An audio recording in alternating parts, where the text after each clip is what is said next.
आप देख रहे हैं जय भारत टीवी। 2 अप्रैल 2018 को SC/ST एक्ट में हुए बदलाव के खिलाफ जो हिंसा की आग भड़की थी, उसका सबसे ज्यादा असर मेरठ में हुआ था। शांतिपूर्ण तरीके से विरोध जता रहे दलित समाज पर पुलिस की बर्बरता किसी से छुपी नहीं थी। हिंसक हो चुके इस आंदोलन से मेरठ को ऐसे जख्म मिले जिसके घाव आज तक नहीं भर पाए हैं। हिंसा के दौरान शोभापुर गांव में भी जमकर तोड़फोड़ और आगजनी हुई थी। हिंसा की आग ठंडी भी नहीं पड़ी थी कि एक दिन बाद गांव में ही एक दलित युवक की दूसरे समुदाय के लोगों ने गोली मारकर हत्या कर दी। 2 अप्रैल को भारत बंद के दौरान जो हिंसा हुई थी, उसमें मेरठ के कंकरखेड़ा थाने की शोभापुर पुलिस चौकी को फूंक दिया गया था, जिसके बाद पुलिस ने इलाके में जमकर लाठीचार्ज भी किया और बाद में हिंसा के आरोप में कई लोगों के खिलाफ केस भी दर्ज किए गए। ऐसा ही एक मुकदमा झेलने और 6 माह तक जेल जाने वाले मेरठ बसपा के पूर्व जिलाध्यक्ष सुनील कुमार जाटव भी हैं। मेरठ कांड के पीछे की असल हकीकत क्या थी, सुनिए सुनील जाटव की जुबानी। भाजपा के लोगों ने हमें झूठे फंसाया तो है, ये तो सब जानते ही हैं। इस तरह से लठ बजाया जा रहा था, उन्हें दरवाजे तोड़ तोड़ घरों में से निकाल के ला रहे थे। जो बच्चों को, समाज के लोग थे, जो भी कुछ था, कुछ नहीं दिख रहा था। हमने कहा विधायक जी हम फंस गए, इन्होंने हमें धोखे से बुलाया है यहाँ पे। और आपने देखा वो CO सैगर था, सेंगन, उसने विधायक जी की लात भी मारी थी जब वो गाड़ी में चढ़ रहे थे। वो वीडियो भी काफी वायरल हुआ था वो वाला। अब हमारे तो यही दिमाग में चल रहा था, विधायक जी या तो हमारा एनकाउंटर होगा आज, या हमें फिर गाजियाबाद शिफ्ट कर देंगे दूसरे जिले में। 12 बजे करीब फोन आया, उनको लेकर आओ और गढ़ रोड से मत लाना, खरखोदा हापुड़ रोड से लेके आना।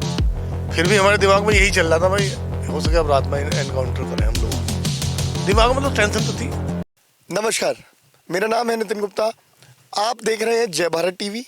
जय भारत टीवी पे आज हमारी टीम मौजूद है मेरठ में।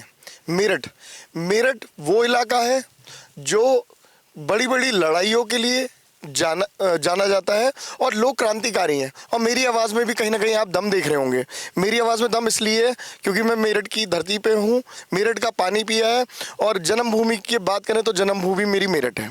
और मेरठ में जैसे हमारी मुहिम चुनाव चल रहे हैं, एक मुहिम चल रही है हमारी। सर्वे भी आपने देखे, हमने सर्वे भी दिखाए, हमने कई नेताओं से, कई अधिकारियों से आपको रूबरू कराया। अब चुनाव को देखते हुए हम लोग मेरठ पहुँचे हैं। हसनपुर थे, गदरपुर थे, काशीपुर थे, अब मेरठ में हैं। मेरठ, मैंने आपको बताया, क्रांतिकारी धरती। मेरठ की क्रांतिकारी धरती पे बहुत से नेता आए, बहुत से नेता पैदा हुए, बहुत आंदोलन हुए, बहुत चीज़ें हुई। ऐसे ही आज मेरे साथ बसपा के पूर्व जिलाध्यक्ष और कोऑर्डिनेटर और विभिन्न पदों पे जो 25 सालों से जिन्होंने पार्टी को सींचा, जिन्होंने पार्टी का साथ कभी नहीं छोड़ा। क्योंकि हम देखते हैं चुनाव आते हैं, लोग दल बदल की राजनीति चालू हो जाती है, लोगों को फायदा दिखता है, लोग कभी इस दल में कभी उस दल में, अपने फायदे के लिए लोग इधर से उधर जाते हैं। तो मेरी अभी उनसे जब बात हो रही थी तो उन्होंने बताया 25 साल हो गए, 25 सालों से बहुत से लोग आए गए, पर मैं पार्टी का था, पार्टी में हूँ, पार्टी का रहूँगा। और इन्होंने सबसे बड़ी बात कही, मैं पार्टी के झंडे में ही लिपट के ऊपर जाऊंगा। आज सुनील जाटव जी हमारे साथ मौजूद है। सुनील जाटव जी ने 25 सालों का संघर्ष करा और सबसे बड़ी बात थी 2 अप्रैल 2018 का आंदोलन, जिसमें बहुत से लोगों की राजनीति चमकाई। उस आंदोलन में 6 महीने सुनील जाटव कारावास में रहे, पर अपने लोगों की लड़ाई लड़ी। सुनील जी, आपका बहुत बहुत स्वागत है जय भारत टीवी में।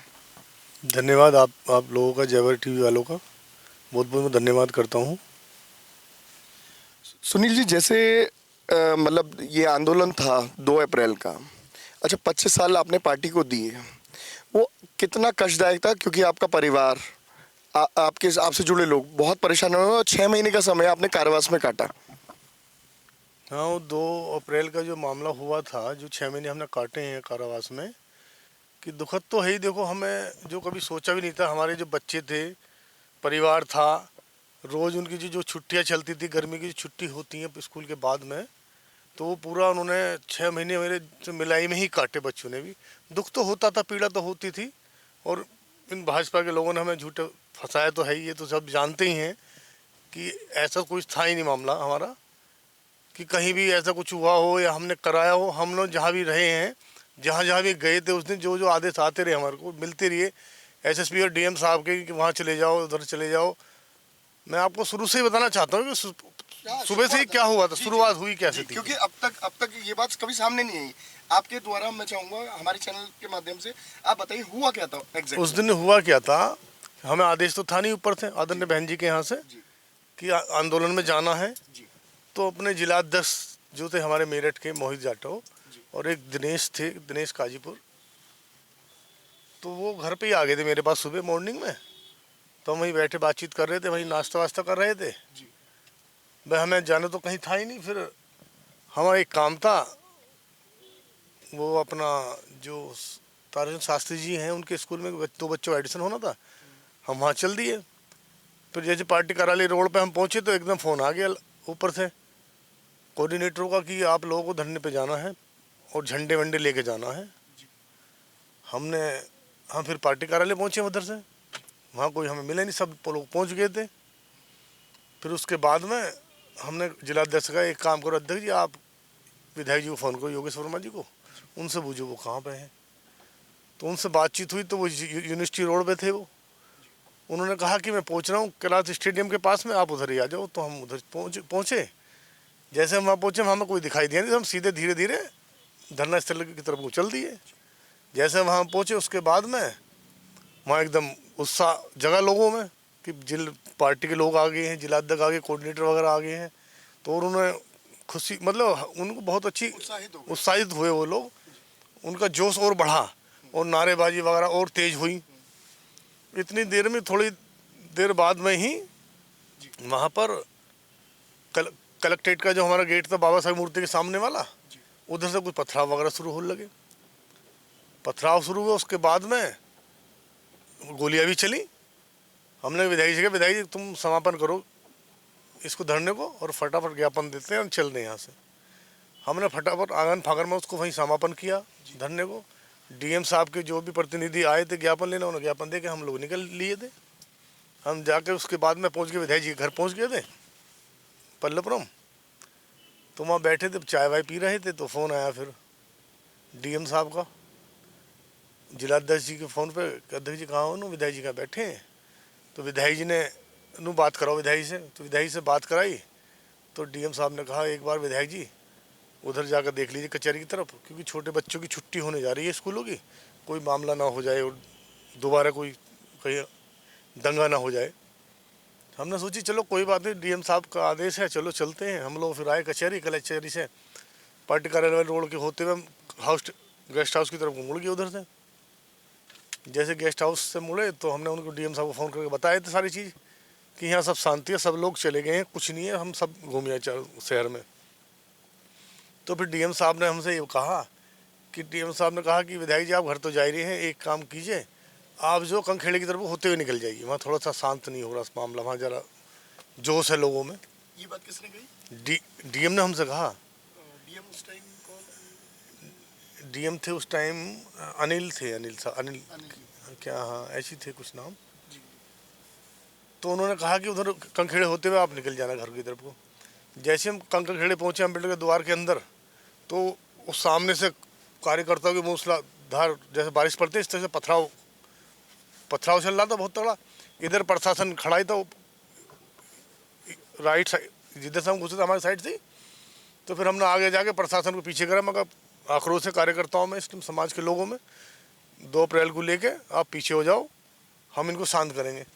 फिर हम लोगों ने उन्हें इशारा करा हाथों से, दोनों हाथ उठा के। हम तो कार्यकर्ता हम जो लोग थे समाज के, वहाँ रुक गए भी, विधायक जी आ गए, सुनील जी आ गए, जिलाध्यक्ष आ गए, तो रुक गए। तो हम लोगों ने सीधे मार्शल पिच तक हम पैदल गए, चारों लोग, विधायक जी थे, जिलाध्यक्ष थे, हम थे और दिनेश भाई थे। तो सबको हम अंदर कर आए।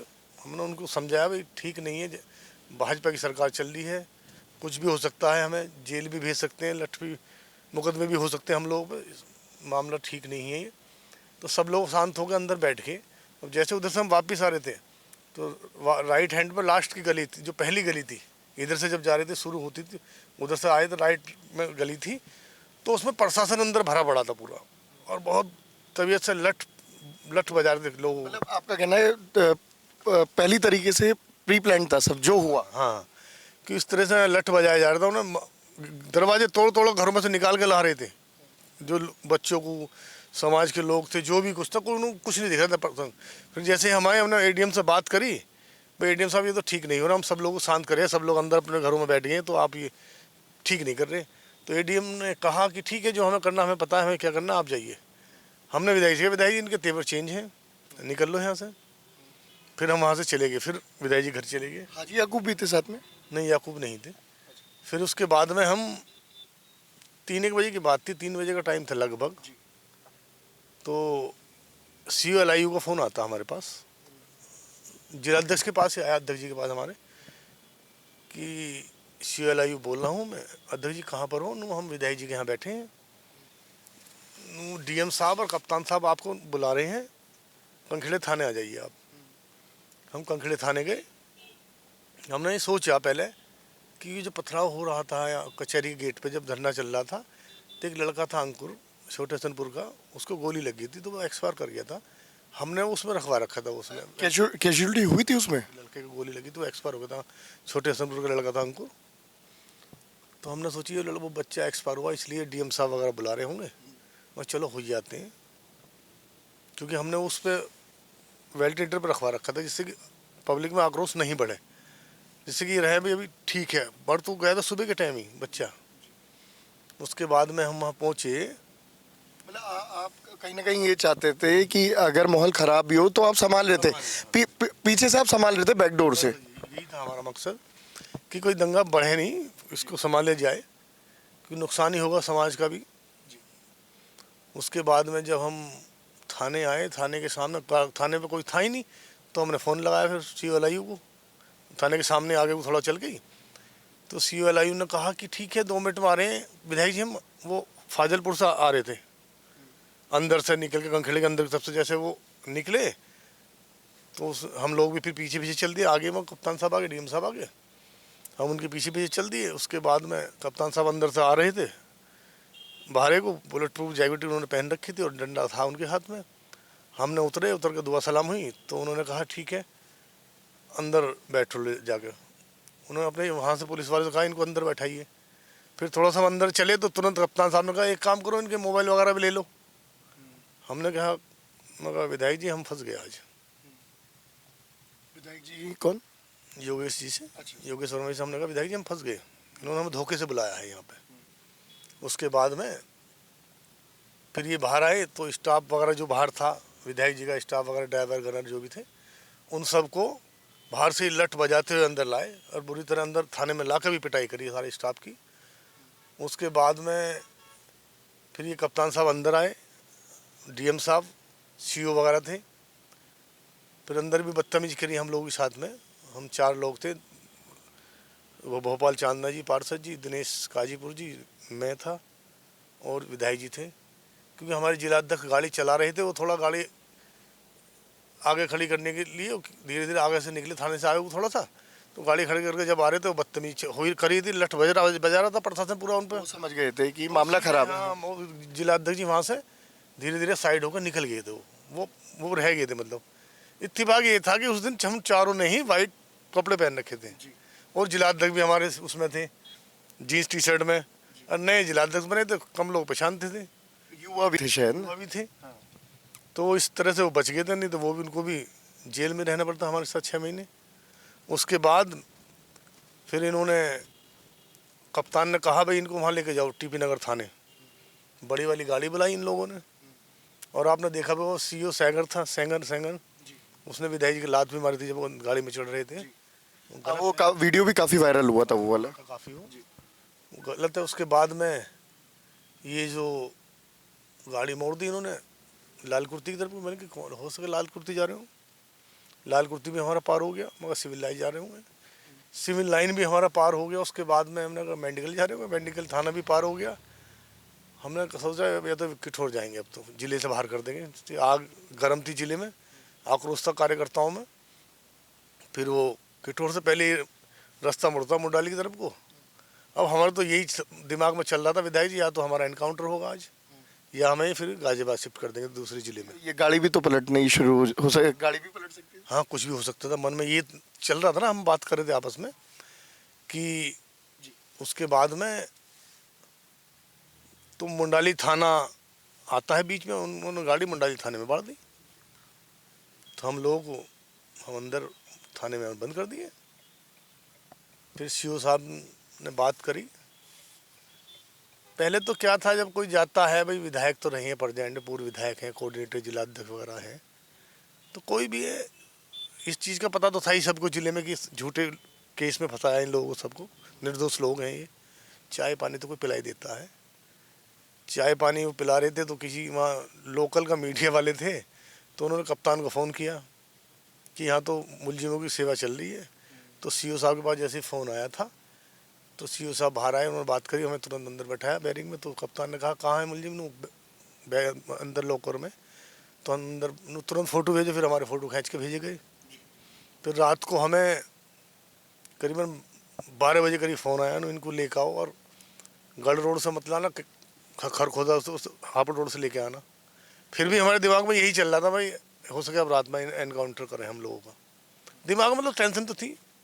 तो सीओ अपनी गाड़ी में बैठा के पीछे पीछे एसओ गाड़ी चल रही थी आगे आगे। उसके बाद वो उन्होंने कहा कि मुझे फ़ोन करना एलबी लोग आके। कप्तान को फ़ोन किया एलबी लोग आके। उस कप्तान उस टाइम मंजिल सैनी थी। उसके बाद में फिर उन्होंने कहा ठीक है तेजगढ़ी आकर फ़ोन करो। फिर तेजगढ़ी पर फ़ोन किया सीओ साहब ने। फिर कहा जेल चुंगी आकर फ़ोन करो हमारे को। फिर वो जेल चुंगी फ़ोन किया।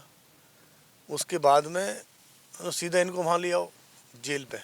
हमको 1-1:30 बजे करीब जेल पे के बाहर वहीं सब जो भी थे, जज वज जो भी बुला रहे थे बयान में लेने के लिए, सब लोग वहीं बुला रखा था सभी को टोटल। हम 1-1:30 घंटे ऊपर बैठे रहे थे गाड़ी में बाहर ही जेल के। फिर हमारे अंदर एंट्री कराई 2-2:30 बजे करीब। उसके बाद में सब जब लिखा पढ़ी सब कर ली इन लोगों ने फटाफट। मतलब हम पे तो वो भी लगाया है 25 दफ़ा 25 भी लगाई है कि दूसरे का हथियार लेके चलाने जो गनर थे, स्टाफ थे। और ऐसा कुछ हुआ भी नहीं था, हमने कोई हथियार चलाया भी नहीं था। झूठा, मतलब सारी चीज़ झूठी हैं, जो भी केस बना सब झूठे हैं। ऐसा क्यों हुआ कि मतलब ये घटना हुई, इतनी बड़ी घटना थी, ऐतिहासिक घटना भी कह सकते हैं इसे। हाँ, ऐसा क्यों हुआ कि जो मतलब बहन जी की बात करें तो बहन जी अपने कार्यकर्ताओं के लिए, पार्टी के लिए घर से क्यों नहीं निकली? क्योंकि देखिए, मैंने चुनाव 2002 का भी देखा, 2007 भी देखा, 12 भी देखा, 17 भी देखा, और हर चुनाव में बसपा, बहुजन समाज पार्टी, बसपा, बहन जी ग्राउंड लेवल पे मेहनत कर रही थी और अपने कार्यकर्ताओं के साथ खड़ी थी। 4 बार मुख्यमंत्री रही और वो लड़ाई उनकी सड़क पर, ग्राउंड लेवल पर दिख रही थी। वर्तमान हालत देखें, अगर 2022 की बात करें, 2022 में एक शब्द होता है पॉलिटिकल सुसाइड। कहीं ना कहीं ऐसा लगता है बसपा ने हार चुनाव शुरू होने से पहले मान ली। और घटना जो ये अप्रैल 2018 की है, इसमें मैं, अच्छा, टीवी चैनल मैंने कभी भी नहीं देखा, या मैंने क्या और भी लोगों ने नहीं देखा होगा, क्योंकि ऐसा देखने को नहीं मिला। क्योंकि जो बहन जी का आक्रामक रूप 2007 में, 12 में, 17 में, 2002 में देखने को मिलता था, अपने लोगों के लिए लड़ने का जज्बा और आगे आगे लड़ने की ताकत दिखती थी, उनसे ताकत मिलती थी, प्रेरणा को मिलती थी लोगों को, वो रूप नहीं देखा गया। और आज अगर 2022 की बात करें तो कहीं ना कहीं देखा जा रहा है कि पॉलिटिकल सुसाइड, डमी कैंडिडेट, एक हार मान चुकी है पार्टी, कहीं ना कहीं गायब है। नहीं, ये तो नहीं कह सकते पार्टी हार मान चुकी है, ऐसा तो है नहीं। क्योंकि हमारा जो वोट बैंक है ना, जो अपना बीएसपी का हमारा दलित वोट बैंक है, वो आज भी पार्टी के साथ है, बहन जी के साथ है। और जो अभी हमारे सतीश मिश्रा जी हैं, जो राष्ट्रीय महासचिव हैं पार्टी के और राज्यसभा सांसद भी हैं, उन लोगों ने भी एक मुहिम चलाई है, पूर्वांचल से ब्राह्मण समाज को जोड़ने का काम किया है। हालांकि सब समाज जुड़ रहा है, ऐसी बात नहीं है कि पार्टी ने हार मान ली है। और आने वाली 2022 में कुछ भी हो सकता है, ये सोचा भी नहीं हो किसी ने। तो ये है कि 2022 में हम सरकार बनाएंगे पूरी बहुमत से, ऐसा है। गठबंधन की या पूर्ण बहुमत से? पूर्ण बहुमत से बनाएंगे, ऐसा नहीं है। बहन जी को सीएम बनाएंगे और पूर्ण बहुमत की सरकार बनेगी, ऐसा नहीं है। 2017 में एक नारा था कि अब की बार हाथी की सरकार, बहन जी इस बार मुख्यमंत्री, 2017 में मुख्यमंत्री, 2019 में प्रधानमंत्री। तो 2017 भी गया, 19 भी गया, अब 22 में मतलब आपको उम्मीद लगती है बसपा की वापसी की? पक्का वापसी है, बसपा की वापसी होगी। अच्छा, आपने मेरे उस सवाल का जवाब नहीं दिया कि बहन आपने लड़ाई लड़ी, कार्यकर्ताओं ने लड़ाई लड़ी, न केवल आपने, प्रदेश में नहीं देश में भी बहुत से समाज के लोगों ने लड़ाई लड़ी, सब आगे बढ़ के आए, ये आंदोलन हुआ, सब कुछ हुआ, पर देखा गया बहन जी गायब रही। बहन जी ने अपने लोगों के लिए, क्योंकि बहन जी का जो रूप था, जो रूप हमने देखा है, बहन जी अपनों के लिए लड़ जाती थी, तो बहन जी तो गायब रही। बहन जी आई मिलने? ऐसा नहीं है, बहन जी गायब तो नहीं रही हैं कि बीच में कोविड का भी मामला चला 2 साल से, तो कोविड का चल रहा था। 2018 की घटना है, कोविड तो जी, कोविड 2020। ये 9 अक्टूबर को रैली देखी होगी लखनऊ में, माननीय बहन जी ने रैली करी थी कांसी राम साहब के परिनिर्वाण दिवस पे, तो उससे ही एक माहौल बना था। और इतना मतलब इतना हमें उम्मीद नहीं थी कि इतनी वहाँ पब्लिक आएगी, पार्क भी फुल था, कई लाख आदमी वहाँ आया था, और सड़कों पर जाम था, 8-10 किलोमीटर तक जाम ही जाम था चारों तरफ पूरी लखनऊ में। तो उससे एक मैसेज गया बीच में, तो वो भी रहा ना, थोड़ा कोविड वाला रहा। तो नहीं, वो ठीक आपने बताया, वो ठीक है। बहन जी ने कोई संदेश भेजा था इन 6 महीनों में? अब वो खुद तो नहीं आई होंगी, जाहिर सी बात है, पर कोई संदेश भेजा था? नहीं, लगातार बहन जी के संदेश आते रहते हैं, ट्वीट भी करती रहती हैं बहन जी, वो हम भी चलाते रहते हैं। अभी अभी मैं कहीं इंटरव्यू ले रहा था, मैं कोई एक इंटरव्यू में बात चली, तो मैंने कहा बसपा तो गायब हो गई, बसपा गायब हो गई ग्राउंड से, तो उन्होंने कहा नहीं, बहन जी घर बैठे ट्विटर आजकल यूज़ कर रही हैं, और 114 ट्वीट उन्होंने अभी तक कर दिए हैं। तो मतलब जो बसपा की राजनीति हमने देखी, आप 25 सालों से हैं, कई सालों से मैं भी देख रहा हूँ, और कहीं ना कहीं हम लोग भी साथ थे, बहुत सपोर्ट, मतलब पार्टी के लिए काम करते थे, बट अब वो वाली बात नज़र नहीं आती। कहीं ना कहीं नए लोग हावी हैं, या पुराने लोग गायब हो गए पार्टी से? ऐसा तो है नहीं, हावी तो कोई है नहीं। हाँ। पुराने लोग भी हैं, ऐसी बात नहीं है। अभी बीच में क्योंकि कुछ क्या होता, कुछ लोगों को लगाव रहता इंसान से, अभी बीच में जो फेरबदल चलते रहते हैं, बहन जी करती रहती हैं। अभी बीच में अभी यहाँ मुनकात भाई लगाए थे, राज्यसभा सांसद रहे, राष्ट्रीय महासचिव हैं। अभी उन्होंने जब यहाँ पहली मीटिंग ली थी उस दिन, तो लगभग वहाँ एक इतनी पब्लिक थी, कार्यालय फुल भरा पड़ा था, मगर यही था सबके सवाल कि आज तो हम 8 साल बाद आए, 10 साल बाद आए, 7 साल बाद आए, ये था। मतलब चक्कर क्या होता है ना, कुछ लोग पद लेके तो बैठ जाते हैं, और वो कार्यकर्ताओं के दुख सुख में नहीं जाते हैं, तो उससे थोड़ा कार्यकर्ता का मनोबल डाउन होता है, तो वो अपना जब मनोबल डाउन होता है अपने घर बैठ जाते हैं। हमारा मतलब क्या था, हमने क्या किया था, अगर जब जब हम जिम्मेदारी पर रहे थे, जब जब हमें जिम्मेदारी मिली है संगठन में, जो भी कोई पहले वाले जो छोड़ गए हमने उसको प्लस ही किया है। अगर वो 10,000 5,000 2,000 लोग छोड़ गए तो हमने प्लस करने का काम किया। कुछ लोग क्या करते हैं कि ये तो मुनकात का आदमी, ये सिद्दीकी का आदमी, ये फलाने का आदमी, उससे काट दो, उससे काट, कुछ लोग काटने का काम करते हैं, ये भी गलत है। अब आपको जिम्मेदारी मिलती है तो उसे प्लस करो, जो पोस्ट छोड़ गए उन्हें तो रहने दो, और उन्हें तैयार करो और प्लस करो उनमें, और अपने लोग तैयार करो। गुटबाजी तो हर पार्टी में देखने को मिलती है, पर कहीं ना कहीं हमने देखा भरपाई, आपने कहा कि हमने प्लस करा है, भरपाई करनी तो नामुमकिन है। कुशवाहा साहब गए, नसीमुद्दीन साहब गए, अफजल सिद्दीकी चले गए, स्वामी प्रसाद मौर्य चले गए, है ना, और दर्जनों ऐसे नाम हैं जो पार्टी में चले गए और पार्टी में कभी वापसी नहीं आए।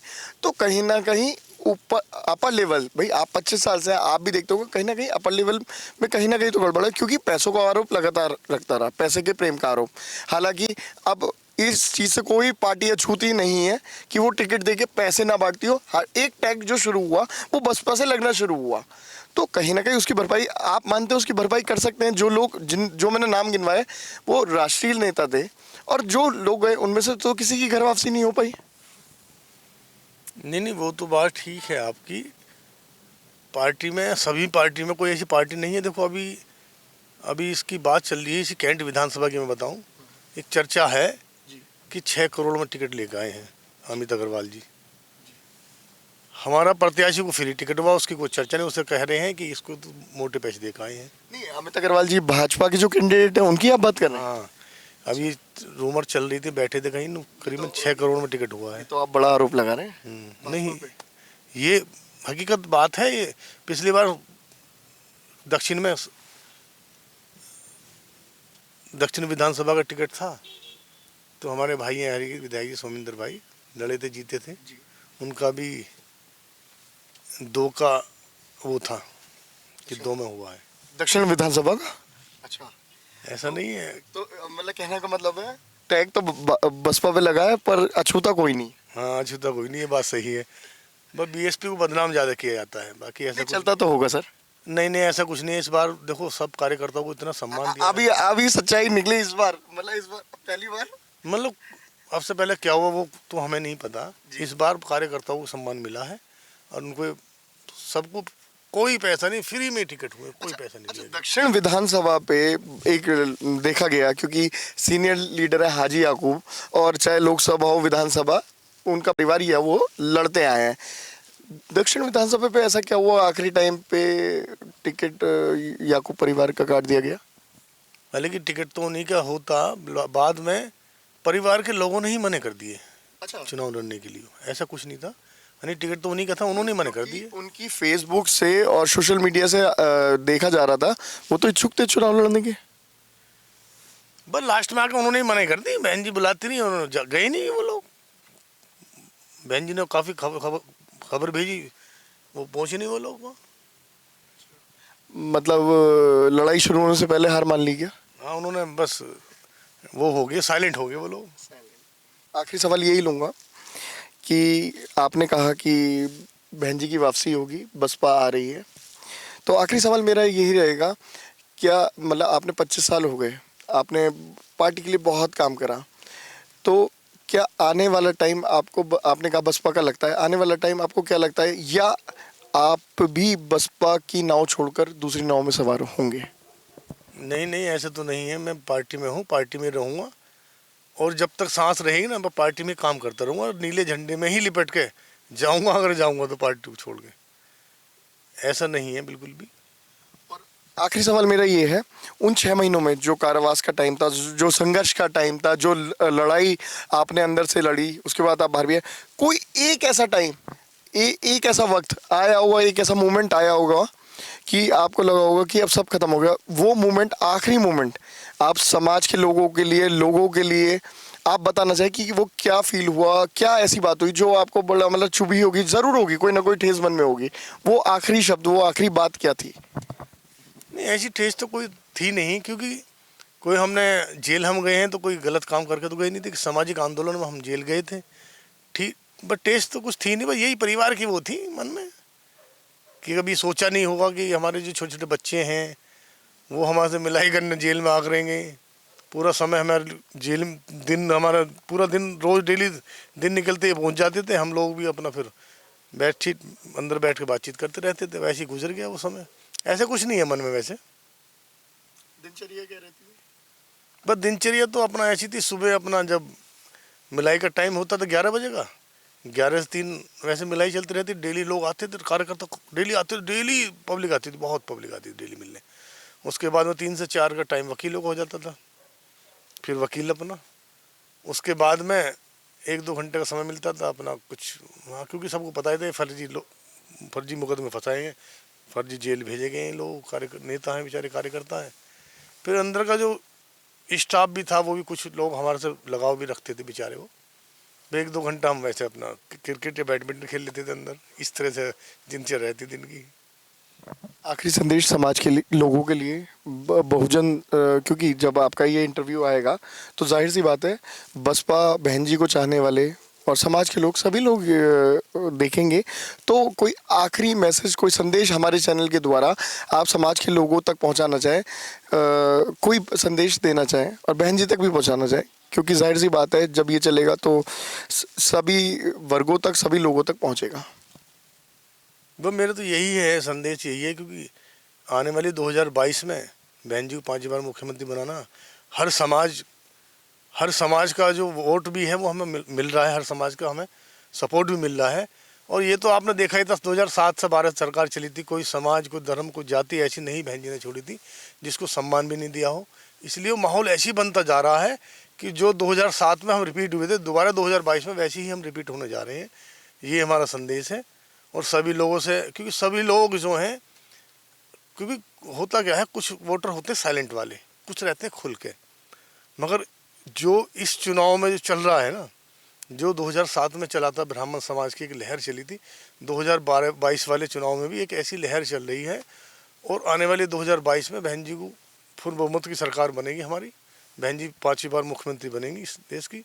यही मेरा निवेदन है और सभी लोगों से ये अपील है कि सब लोग मिलजुल के अपना इस मिशन को आगे बढ़ाएं, क्योंकि लंबी बात हो जाएंगी नहीं तो, क्योंकि मैं तो प्रदेश में रहा हूँ, देखा है, मैंने नज़दीक से देखा है। ब्राह्मण से लेकर वाल्मीकि समाज को बहन जी ने सम्मान देने का काम किया जब सरकार रही है, और ऐसी पूर्ण दोबारा सम्मान मिलेगा हर समाज के लोगों को सरकार में जब बहन जी सीएम बनेगी 5वीं बार। तो ये थे हमारे साथ सुनील जाटव जी, जिन्होंने बताया कि संघर्ष की लड़ाई वो 6 महीने कैसे बीते, 25 सालों का सफ़र बताया, और जिन्होंने एक बहुत बड़ी बात कही कि हम साइलेंटली काम कर रहे हैं, ग्राउंड लेवल पे काम कर रहे हैं, और आने वाला टाइम 2022 बहन जी को 5वीं बार मुख्यमंत्री और 2024 में प्रधानमंत्री बनाएंगे। नितिन गुप्ता, जय भारत टीवी, मेरठ से।